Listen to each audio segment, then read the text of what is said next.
कामयाब बनना है तो एक बार ये जरूर देखें, सफलता पाने के लिए जितना जरूरी मेहनत करना है उतना ही जरूरी है खुद को हमेशा मोटिवेट और इंस्पायर रखना।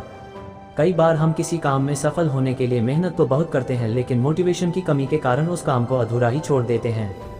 शुरुआत कभी आसान नहीं होती। किसी ने बड़े कमाल की बात कही है, अगर खैरात में मिलती कामयाबी तो हर शख्स कामयाब होता, फिर कदर ना होती किसी हुनर की और ना ही कोई शख्स लाजवाब होता। हम अपनी लाइफ में जब किसी नए काम की शुरुआत करते हैं तो हमसे बहुत सी गलतियां होती हैं, लेकिन कई बार ऐसा भी होता है कि सब कुछ सही रहता है। पर कुछ लोग ऐसे भी होते हैं जो बार बार होने वाली गलतियों की वजह से हार मान लेते हैं। उन्हें ये लगने लगता है कि जिस काम में वो फेल हो रहे हैं वो काम करना उनके बस से बाहर है। पर जो लोग अपनी गलतियों से सीखना जानते हैं वो कभी हार नहीं मानते, बेशक वो काम करने के तरीके को बदल देते हैं। हमें ये बात कभी नहीं भूलनी चाहिए कि किसी भी नए काम की शुरुआत कभी भी आसान नहीं होती और वक्त के साथ साथ हम सब कुछ सीख भी जाते हैं।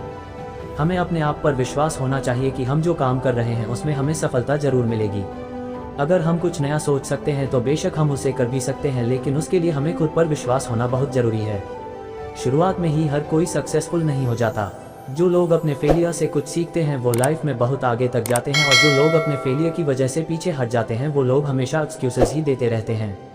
Colonel Harland Sanders, the founder of KFC की स्टार्टिंग में कई लोगों ने उनकी रेसिपी को रिजेक्ट कर दिया और उनके आइडिया को बकवास बताया, लेकिन उन्हें खुद पर भरोसा था और उन्होंने इजीली गिव अप नहीं किया और आज दुनिया भर में KFC के रेस्टोरेंट्स अवेलेबल हैं।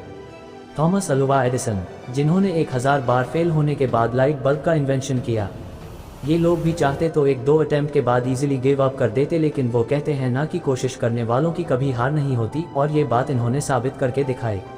इस वर्ल्ड में ऐसी बहुत सी सफलता की कहानियां हैं उन लोगों की जो शुरुआत में सक्सेसफुल नहीं हो पाए, बट एट द एंड उन्होंने अपनी मेहनत और विश्वास से वो सब कुछ हासिल कर लिया जिसके वो काबिल थे। इन लोगों की स्टोरी हमें सिखाती है कि किसी भी काम को पूरी मेहनत और आत्मविश्वास से करना चाहिए। ये कभी मत सोचो कि आप फेल नहीं हो सकते, बल्कि हमेशा ये सोच रखो कि अगर मैं फेल भी हुआ तो कुछ ना कुछ सीखूंगा ही, और जो कुछ भी मैं सीखूंगा वो चीज़ मुझे लाइफ में हमेशा कुछ नया करने की मोटिवेशन देगी। पॉजिटिव एटीट्यूड से हम वो हर चीज़ पा सकते हैं जो हम सोच सकते हैं। लाइफ में कभी भी हमें ईजिली गिव अप नहीं करना चाहिए। जब तक सफल होने की उम्मीद बची रहती है तब तक हमें अपने काम को करते रहना चाहिए, क्योंकि किस्मत भी उन्हीं लोगों की बदलती है जो लोग मेहनत करना नहीं छोड़ते। अपनी नाकामयाबी का दोष दूसरों को ना दें। हम अक्सर अपनी नाकामयाब जिंदगी का कारण दूसरों को मानते हैं। अपनी लाइफ में पीछे मुड़कर देखिए कि आपको क्या क्या नहीं मिला, उनके कारणों को जानिए। आप अगर ब्लेम गेम में उलझने लगेंगे तो ठीक से ये देख नहीं पाएंगे कि आपने क्या क्या गलतियां करी। अगर पास्ट में आपने किसी और को अपनी जिम्मेदारियां उठाने दी तो उसकी भी कुछ ना कुछ वजह रही होगी, और जब ये बात आपकी समझ में आए तो उसी वक्त से अपनी जिम्मेदारियों का बोझ खुद उठाना शुरू कर दें। इस बात की कोई गारंटी नहीं है कि आपको हमेशा सफलता मिलेगी, लेकिन दूसरों को जिम्मेदार ना मानने से आप कम से कम साफ तौर पर ये देख पाएंगे कि आप कहाँ गलती कर रहे हैं। दूसरे के भरोसे सफलता नहीं मिलती। चेंज वीकेंड, इस बुक में अमेरिका के भूतपूर्व राष्ट्रपति बराक ओबामा लिखते हैं, अगर हम इस इंतजार में रहेंगे कि हमारी जिंदगी में हमारे लिए फैसले दूसरे लेंगे और उनकी वजह से हम आगे बढ़ पाएंगे तो आप अपनी इस सोच को बदल लीजिए। निर्णय दूसरों के हो सकते हैं पर मंजूरी आपकी होनी चाहिए।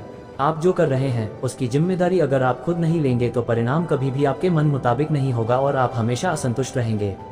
आप जो जिंदगी जी रहे हैं, जैसे जी रहे हैं, वह आपकी बनाई हुई है।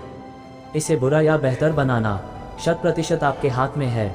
दूसरों को जिम्मेदार ठहराकर आप खुद अपनी ही बाजी हार जाते हैं। इसके बाद आपके पास भी करने के लिए कुछ नहीं रह जाता, यहाँ तक कि खुश रहना भी नहीं। सफल होने में थोड़ा टाइम तो लगता है। यदि आप मिर्च का पौधा लगाते हो तो ये कुछ ही महीनों में आपको मिर्च देना शुरू कर देगा, लेकिन ये पौधा इतना ताकतवर नहीं होगा कि लंबे समय तक जीवित रह सके। लेकिन यदि आप आम का पेड़ लगाते हो तो आपको कुछ साल इंतजार करना होगा और उसके बाद आपको फल मिलने शुरू होंगे और आपका ये पेड़ कई सालों तक फल देता रहेगा। सफलता भी कुछ ऐसी ही होती है। यदि आपको दूसरों की अपेक्षा देर से सफलता मिल रही है तो उदास मत होइए, मेहनत जारी रखिए। जिस दिन आपको रिजल्ट मिलेगा उस दिन इतना ज़्यादा और इतने लंबे समय के लिए मिलेगा कि आपकी आने वाली पीढ़ी के लिए भी कम नहीं पड़ेगा और दुनिया आपकी मेहनत को याद रखेगी। अक्सर जो चीज़ जल्दी मिल जाती है वो उतनी ही जल्दी चली भी जाती है, इसलिए थोड़ा धैर्य रखें और मेहनत करते रहें। हमें आशा है कि आपको हमारी यह वीडियो पसंद आई होगी। अगर आप इसी तरह के और वीडियोस देखना चाहते हैं तो कृपया हमारे चैनल को सब्सक्राइब करके बेल आइकन दबाना ना भूलें, जिससे हमारे आने वाली वीडियो का नोटिफिकेशन आप तक पहुंच सके। हमारे वीडियो को लाइक और अपने दोस्तों और परिवार के साथ शेयर करना ना भूलें। कृपया कमेंट करके बताएं कि आपको हमारे वीडियोस कैसे लग रहे हैं। इसी के साथ जय हिंद, वंदे मातरम। मिलते हैं अगले वीडियो में, तब तक के लिए छोटों को ढेर सारा प्यार और बड़ों को नमस्कार।